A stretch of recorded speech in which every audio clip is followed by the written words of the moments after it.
Good morning. तर आज आपण 3 पेअर्स ॲनालिसिस करणार आहे. त्याच्यामध्ये पहिला आहे की GBP NZD.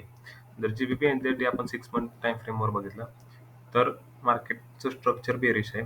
पण EMAचा आत्ता मार्केटला सपोर्ट आहे. त्याच्यामुळे मार्केटचं स्ट्रक्चर थोडं बुलिशच आहे आत्तापर्यंत. आत्ताशी मार्केट खालून हायर हाय स्ट्रक्चर तयार करते आणि मार्केटनं ह्या पॉईंटला एक सपोर्ट म्हणून ऍक्ट केलंय. आता जर आपण बघितलं तर मार्केटला ही लेवल आहे, ही रेजिस्टन्स ऍक्ट करते आणि जर आपण फ्यू लावली इथून तर मार्केट एक्झॅक्टली 61च्या एरियापाशी ट्रेड करते.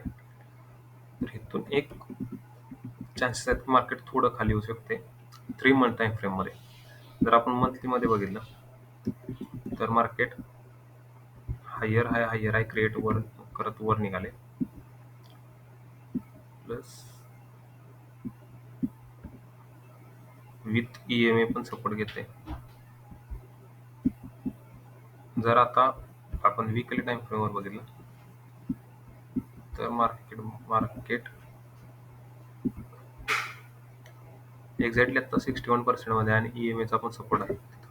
त्यामुळे इथून एक अपसाइड मूव्ह येऊ शकते. तर डेलीत बघितलं तर हा मार्केटसाठी सपोर्ट एरिया आहे की जे मार्केट आता लिक्विडिटी घेतले त्या मार्केटनं आता ह्या पॉईंटनं इथून एक ट्रेड आपण प्लॅन करू शकतो एकदम छोटासा स्टॉप लॉस ठेवून. पण ही कॅन्डल अशीच क्लोज झाली पाहिजे आणि ह्याच्यावर नंतर एक कॅन्डल ह्या टाईप मध्ये क्लोज झाली की आपण अशी क्लोज झाली की एंट्री प्लॅन करू शकतो.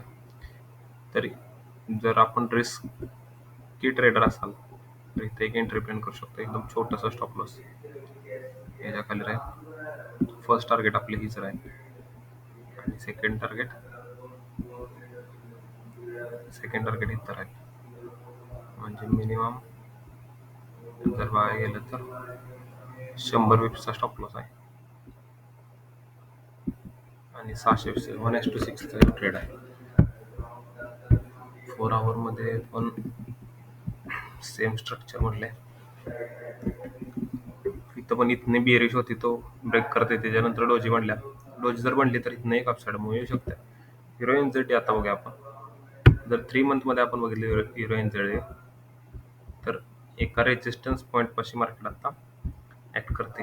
म्हणजे आहे ज्याला प्रिव्हियसली भरपूर वेळा त्याच पॉईंट पासून रिजेक्शन भेटले आणि मार्केटनं आता त्याच पॉईंट पासून रिजेक्शन घेतले. जर मंथली टाइम फ्रेमवर बघायला गेलो तर आपण एक डोजी टाइप कॅन्डल बनत्या बनायला चालू झालेले. जर वीकली टाइम फ्रेमवर गेलो तर मार्केटचं स्ट्रक्चर बुलिशच आहे खालून. आत्ता जर बघितलं आपण तर इथून एक आपण फिक्स जर लावली तर 0.5 0.6 पासून किंवा इथूनच एक रिजेक्शन येऊ शकते थोडस वरपर्यंत.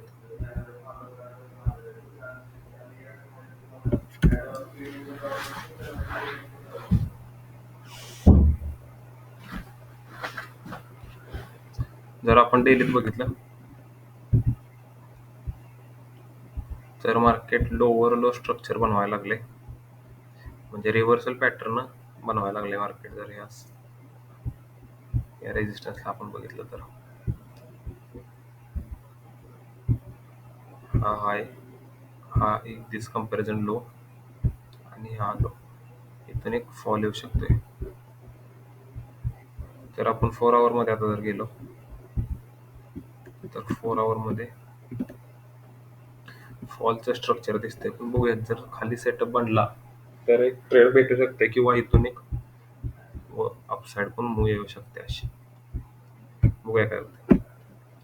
युरो USD जर आपण 3 मंथ मध्ये बघितलं तर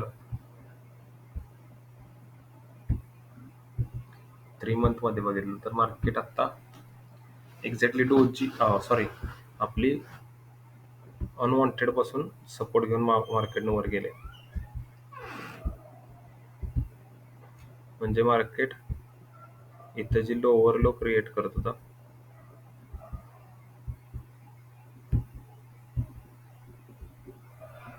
आता मार्केट हायर हाय क्रिएट करायला लागले.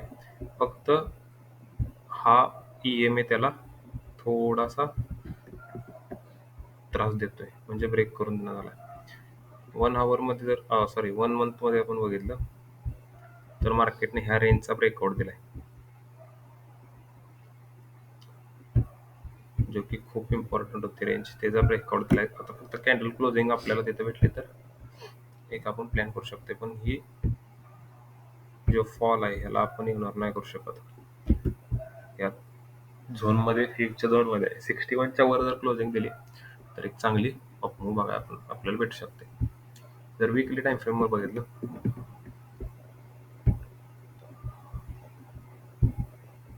तर वीकली मध्ये